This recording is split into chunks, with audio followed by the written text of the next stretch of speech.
उस मामले पर सीजेआई साहब के साथ खड़े हैं और सीजेआई के साथ खड़े हैं, हम संविधान के साथ खड़े हैं। और सीजेआई साहब के बात जो बोली गई है उसके लिए हम लोग कंटेम्प्ट ऑफ कोर्ट के अंदर हम लोग तैयारी कर रहे हैं, सुप्रीम कोर्ट जाकर एप्लीकेशन दायर करें, हमें परमिशन मिले ताकि हम उस पर एफआईआर दर्ज करा सके। क्योंकि जब सीजेआई साहब जो होते हैं वो पूरे देश के सीजेआई हैं और पूरे देश के सीजेआई साहब जो भी देश के लिए फैसले लिए जाते हैं, लेकिन समस्या ये है कि वो दलित है, उनके जूतों से आपत्ति हो चुकी है देश को, उनके जो है मतलब कपड़ों से आपत्ति हो चुकी है। अब वो कोई भी बात रख रहे हैं उसके अंदर वो लोग कटाक्ष ढूंढ रहे हैं कि कैसे कटाक्ष निकाला जाए। क्या आपने इससे पहले जितने भी सीजेआई रहे, चाहे वो इतने बड़े विवाद में रहे, उन्होंने सीजेआई पद के बाद भी जो जज थे उसके बावजूद वो प्रेस कॉन्फ्रेंस कर रहे हैं जब किसी ने इशू नहीं बनाया, जब उन्होंने कोई बात ऐसी नहीं रखी। लेकिन ये सीजेआई दलित है, इसको लेकर, उनके जूतों को लेकर, कपड़ों को लेकर, उनके बोल को लेकर सबके पेट में दर्द उठ चुका है। अनुराधाचार्य हैं, कथावाचक का कह रहे हैं छाती फड़वानी है, तो बताइए। ये बात उन जो धर्म प्रेमी या इस देश के प्रेमी है उनको समझना पड़े, खासतौर पर SC ST OBC के लोग जो इन लोगों की कथाओं में जा रहे हैं, जो इन लोगों की कथाओं में जाकर कथाएं सुन रहे हैं और कथाओं में ये बताया जा रहा है, कथाओं में जो महाराज है, जो अपने आपको देवकीनंदन ठाकुर जो या अन्य जितने महाराज है, अनुराधाचार्य जितने भी महाराज है, ये इस लेवल की बातें रख रहे हैं कि किस तरीके से समाज के अंदर विभाजन पैदा हो। वो समाज को जोड़ने की बात नहीं कर रहे। बाबा साहब डॉक्टर अम्बेडकर संविधान बोलता है समतामूलक समाज पैदा हो, लेकिन वो समतामूलक समाज पैदा करके देश के अंदर विभाजन हो। कैसे SC ST OBC शूद्र जो पहले काउंट होते थे उनको शूद्रों पे कैसे पहुंचाया जाए, उसकी तैयारी वो लोग कर रहे हैं। मैं समझता हूँ कि बड़े पैमाने पर जितने भी दलित कम्युनिटी के लोग हैं, पिछड़े लोग हैं, उनको समझना पड़ेगा कब तक ऐसे महाराजों को सर पे बिठा कर ढोंगे, उनका विरोध करना पड़ेगा। तो क्या दलित कितनी भी बड़ी कुर्सी पे पहुंच जाए उसे टारगेट करना आसान होता है? ये ऐसा उनको लगता है, लेकिन आज 2025 का दलित है, आज 2025 का दलित है, ये अपनी प्रतिक्रिया देने में सक्षम है। आप जैसी प्रतिक्रिया दोगे, आपने देखा जैसे उनको ट्रोल किया वैसे बहुत सारे दलित लोग, बहुजन लोग, हम जैसे लोग लगातार उनके सपोर्ट में खड़े हो गए आगे। तो आज वो दलित नहीं है कि वो सुनेगा और चुप बैठ जाएगा, संविधान के दायरे में रहकर अपनी पूरी प्रतिक्रिया वहां देगा। ये भी कहा जा रहा है कि वो बौद्धिस्ट अम्बेडकरवादी है इसलिए हिंदुओं को टारगेट नहीं, ऐसा बिल्कुल नहीं है। मैं आपको बता दूं, उसी को लेकर ये कंटेम्प्ट ऑफ कोर्ट है, उसके लिए हम लोग सुप्रीम कोर्ट जाने की तैयारी कर रहे हैं कि सुप्रीम कोर्ट जाकर इनकी जो कंप्लेंट है वो फाइल की जाए और हमें परमिशन मिले कि हम लोग उनके खिलाफ जो है एफआईआर दर्ज करा सके। उसकी तैयारी हम बड़े पैमाने पर कर रहे हैं। मामला विष्णु की मूर्ति को लेकर दोबारा से उसे मरम्मत करवाने के लिए एक याचिका पिटीशन आई, उसको लेकर पूरा विवाद हुआ, कहा जा रहा है उसमें चुटकी ली है इन्होंने। नहीं देखिए, चुटकी मैं ऐसा कहता हूँ, देखो जो कानून के अकॉर्डिंग होगा उसको ही तो लेंगे। अब वो विष्णु की जो मूर्ति थी वो विवाद का कारण बन गई, अगर उसके अलावा कोई और होता तो मैं समझता हूँ संविधान के दायरे में जो रहकर उचित होता है वो काम करते हैं। जब वो ये बोलते हैं, आपने देखा होगा सीजेआई क्या बोल रहे हैं, पूर्व सीजेआई बोल रहे हैं कि मैं भगवान के पास जाके बैठा, जब भगवान ने मुझे सद्बुद्धि दी तब मैंने जो है राम मंदिर फैसला दिया। तो मतलब वो सद्बुद्धि ले रहे हैं भगवान से, और हमारा व्यक्ति जो संविधान के दायरे में रहकर काम कर रहा है तो उसके अंदर वो कह रहे हैं कि ये धर्म के खिलाफ है, ये हिंदू धर्म के खिलाफ है। ये सिर्फ और सिर्फ जो है देश को गुमराह करने के लिए, कैसे एक दलित वो इतनी बड़ी चेयर पे बैठ गया, इस बात का पेट में दर्द है कि ऐसे SC के लोग बड़े बड़े पद पर, चाहे सीजीआई हो, चाहे यूपीएससी टॉप करना हो या अन्य किसी मामले पर आगे बढ़ना हो या टॉप का राजनीति बनना हो, तो जैसे हमारे लोग बनते हैं अपने दम पर, उनके लोगों का पेट में स्टार्ट हो जाता है। ये कैसे लोगों को जगा रहे हैं? इन बाबाओं पे कार्रवाई क्यों नहीं होती? खुलेआम ऐसी बातें बोलते हैं। बाबाओं पे कार्रवाई इसलिए नहीं होती कि बाबा जो है, जो हिंदुत्व सरकार है, जो अपने आप को हिंदुओं की ठेकेदार वाली सरकार है, जो ये बोलती है कि ये अमृतकाल है, तो उनकी नजर में वो अमृतकाल है। वो अमृतकाल के अंदर बाबा को छूट दी गई है कि ये बाबा जो है बड़े पैमाने पर अपने अपशब्द कहे और सरकार उनको जो है संरक्षण दिए हुए है। ऐसी सरकारों को हम लोग विरोध करते हैं और ऐसी सरकारें जो ऐसे बाबों के खिलाफ नहीं करते।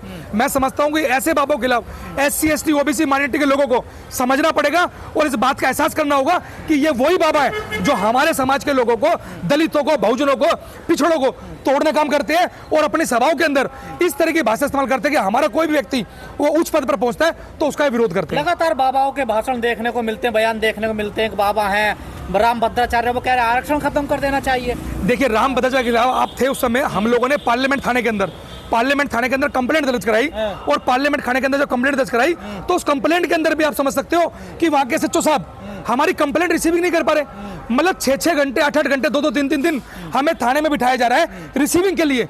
मतलब राम भद्राचार्य जी वो संविधान से, कानून से इतने बड़े हो गए क्योंकि सिर्फ और सिर्फ इनको पार्टी का संरक्षण प्राप्त है। अभी कोई बनते बोल दे, अभी कोई बौद्धिस्ट व्यक्ति जो है ऐसी बात बोल दे तो मैं समझता हूँ कि पूरा शासन प्रशासन मिलकर वो बनते हुए जेल में डाल देंगे। लेकिन राम भद्राचार्य उनकी आइडियोलॉजी के व्यक्ति है। नरेंद्र मोदी जो कहते हैं कि नरेंद्र मोदी मेरे भाई हैं, धीरेन्द्र शास्त्री जी हैं, वो उनके चेले हैं, मतलब इस तरह की बातें वो लोग रखते हैं, जिस कारण से पूरा माहौल हिंदुत्ववादी नजर आता है। और हिंदुत्ववादी सरकार ऐसे लोगों को बचाने का काम हमेशा करती आई है और करती रहेगी। सीजेआई साहब को जिस प्रकार की धमकी दी जा रही है तमाम संगठनों द्वारा, तमाम साधु संतों द्वारा, तो क्या आपको नहीं लगता जो अम्बेडकरवादी या बौद्धिस्ट लोग हैं उनको साथ आना चाहिए सीजेआई के? मैं आपको बता दूं, हम उस मामले पर सीजेआई साहब के साथ खड़े हैं और सीजेआई के साथ खड़े हैं, हम संविधान के साथ खड़े हैं। और सीजेआई साहब के बात जो बोली गई है उसके लिए हम लोग कंटेम्प्ट ऑफ कोर्ट के अंदर हम लोग तैयारी कर रहे हैं, सुप्रीम कोर्ट जाकर एप्लीकेशन दायर करें, हमें परमिशन मिले ताकि हम उस पर एफआईआर दर्ज करा सके, उसकी तैयारी हम लोग कर रहे हैं। लगातार दलितों को टारगेट किया जा रहा है, आखिर क्या करे दलित, बताइए। देखिए, दलितों को टारगेट इसलिए किया जा रहा है, मैं बता दूं कि उनको पता लग चुका है कि जो दलित कम्युनिटी की जो बड़ी जातियां हैं, वो बड़ी बड़ी जातियां जो हैं वो आरएसएस के संघ के चंगुल से आजाद हो चुकी हैं। अब वो जो जातियां बची हुई हैं वो उसको कैसे समेटे, कैसे हिंदुत्व की बात करें, इसलिए दलितों के नाम पर संघ के, बीजेपी के पेट में दर्द है कि कैसे ये लोग इस बड़े पैमाने पर आजाद हो रहे हैं, कैसे ये संविधान की बात कर रहे हैं, कैसे अपने लोगों को इकट्ठा करके आंदोलन कर रहे हैं कि क्यों नहीं ये हिंदुत्व की बात कर रहे हैं। आज आप देखिए बड़े पैमाने पर चंदा दिया जा रहा है कि आप रामलीला बनाओ, मतलब आज रामलीला से जब हिंदुत्व जो मतलब दलित लोग हैं, पिछड़े लोग हैं, जब रामलीला से अपने आप को बचा के चल रहे हैं तो बड़े बड़े चंदा, बड़े बड़े गुणगान किया जा रहा है ताकि वो लोग लगे रहें। पर एक बात भी सामने आती है लाखन जी, ये कहा जाता है कि ये जो अम्बेडकरवादी या बौद्धिस्ट हैं, खासकर दलित जो हैं, ये हिंदू धर्म को ज्यादा टारगेट कर रहे हैं, ज्यादा निशाने पर ले रहे हैं, ये भी एक सबसे बड़ा। नहीं, मैं ऐसा नहीं मानता हूं। टारगेट आप देखिए, जब भी कोई दलित हो, पिछड़ा हो, बहुजन हो, जब भी वो अपनी बात दे रहा है, आप हमेशा हमारी बाइट लेते हैं, तब लेते हैं जब वो कोई हिंदू धर्म का ठेकेदार जो दलितों पर, संविधान पर ऐसी अपमानजनक टिप्पणी करता है, तब दलित लोग एक्टिव होते हैं और बताते हैं कि हम लोग जिंदा हैं। और आज हम लोग जिंदा हैं तो जिंदा होने का एहसास हम लोग लगातार सरकार को, शासन को, प्रशासन को, और ऐसे लोग जो दुराचारी हैं, जो ऐसे लोग जो संविधान के विरोध में बात कर रहे हैं, उनको हम लोग एहसास कराते रहेंगे।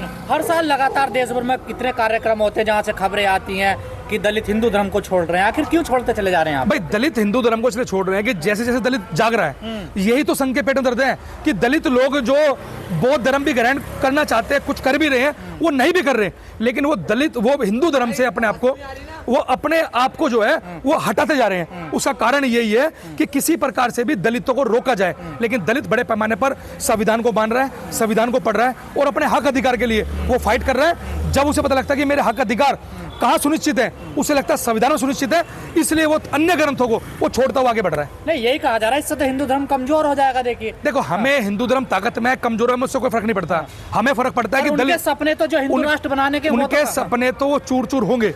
आज हिंदू राष्ट्र के नाम पर सिर्फ और सिर्फ खोखले वादे किए जा रहे हैं। जिसको वो हिंदू बोल रहे हैं, जिस दलितों को वो हिंदू में काउंटिंग कर रहे हैं, आज दलितों की स्थिति क्या है? आज वो ठेकेदारी पे नौकरी करने मजबूर है। आपने आरक्षण से लेकर 13 पॉइंट रोस्टर से लेकर तमाम मुद्दों पर आप दलितों को पिछाड़ने की बात कर रहे हैं, और जब दलित पिछड़ रहा है तो आपको लग रहा है कि हिंदू धर्म कमजोर हो रहा है। अरे, आप लोगों ने तो दलितों के सारे अधिकार छीने।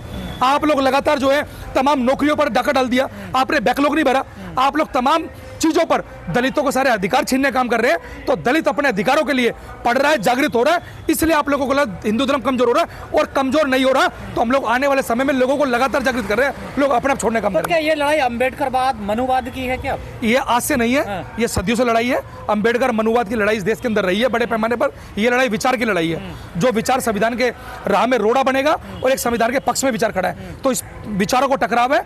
मैं समझता हूं कि संविधान के पक्ष में जो लोग हैं वो लोग जीतेंगे। नहीं, जिस मनुस्मृति का आप लोग इतने बड़े पैमाने पर विरोध करते हैं, लेकिन कुछ लोग तो उसे धर्म ग्रंथ मानते हैं, उसके अनुसार चलना चाहते हैं। देखिए, हम मनुस्मृति का तो बाबा साहब डॉक्टर अम्बेडकर मनुस्मृति जलाया भी। बाबा साहब डॉक्टर अम्बेडकर उच्च कोटि के विद्वान रहे इस देश के, पूरे वर्ल्ड के।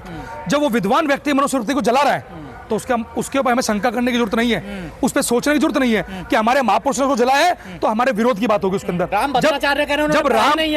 जला दिया, ऐसा कुछ नहीं है। राम भद्राचार्य या तमाम लोग, आज आप देखिए मनुस्मृति के अंदर क्या किया जा रहा है। मनुस्मृति के अंदर जो है काट छाट करके सही किया जा रहा है। वो क्या बोल रहे हैं? ढोल गवार पशु शूद्र नारी सब टाड़न के अधिकारी। मतलब हम लोग जो शूद्र लोग हैं, जो महिला है हमारी, वो पीटने के लिए बनी है, और अब उसके अंदर क्या कर रहे हैं? नहीं, शिक्षा देने का अधिकार है। तो भाई, आप ताड़ना का मतलब मुझे बताइए। इस देश के अंदर प्राचीन काल से लेके आज तक बताओ, गाय के लिए, सुअर के लिए, बकरी के लिए कौन स्कूल खोले हुए थे इन्होंने? वो स्कूल कहां पर है? जो गाय के लिए, सुअर के लिए, बकरी के लिए स्कूल खोले हुए थे, वो स्कूल तो आज तक दिखाई दिए। तो इतिहास में से कोई स्कूल दर्ज नहीं हुआ। तो ये सिर्फ और सिर्फ अपने आप को बचाने के लिए तरह तरह के शब्द गढ़े जा रहे हैं। लेकिन मैं समझता हूं कि ये शब्द हम लोग जान चुके हैं, पकड़ चुके हैं। अब ये कितना भी गढ़ ले, हम लोग इनकी बातों में आने वाले नहीं है। नहीं, जिस तरीके का ये आंदोलन विरोध चल रहा है, इसका नतीजा क्या निकलेगा? कई जगह तो टकराव की स्थिति आ जाती है। नहीं, टकराव की स्थिति हम लोग चाहते हैं शांतिपूर्ण तरीके से संविधान के दायरे में रहकर हम अपनी बात को रखें और अपनी बात को मनाने की कोशिश करें। हमारा किसी से टकराव नहीं है, किसी से झगड़ा नहीं है, किसी से लड़ाई नहीं है। देश के अब सब लोग नागरिक हैं और नागरिक इस देश के अंदर अपनी आवाज को उठाने के लिए संविधान राइट दे रहा है, सब लोग अपनी आवाज उठा रहे हैं, इसमें कोई दिक्कत नहीं। आज यहाँ पर भी हजारों लोग दीक्षा ले रहे हैं अम्बेडकर भवन में जी। तो इससे तो हिंदू धर्म कमजोर होगा लगातार। देखिए, हिंदू धर्म बौद्ध धर्म के शिक्षा से कमजोर नहीं हो रहा है। हिंदू धर्म अपनी गलतियों से, अपनी कुरीतियों से कमजोर हो रहा है। उसके अंदर बौद्ध धर्म को दोष देना गलत है। क्या कुरीतियां हैं हिंदू धर्म में ऐसी? आप हिंदू धर्म की कुरीतियां देखिए, वो मतलब आदमी भेद समझे हुए हैं। वो आदमी में इतना भेद है कि वो मतलब जहां जानवर पानी पी रहा है, जिस मंदिर के अंदर जानवर घुस रहा है, उस मंदिर के अंदर इंसान नहीं घुस रहा। मतलब वो हमें इंसान से भी नीचे समझ रहे हैं। तो ऐसी वो ऐसे अनेकों एग्जाम्पल इतिहास में भी और वर्तमान में भी। मूछ रखने पर, घोड़ी चढ़ने पर हमें पीटा जा रहा है, बारात चढ़ाने पीटा जा रहा है, लड़की के बारात में टेंट में आग लगाई जा रही है, जमीनों पर कब्जा किया जा रहा है। तो ये सारा चीजें की जा रही है। इसका कारण ये है कि वो किसी भी प्रकार से, किसी भी एंगल से हमें कमजोर करना चाहते हैं और अब हम लोग जान चुके हैं, इसलिए हम लोग उनका विरोध नहीं, हम अपनी बात को रख रहे हैं।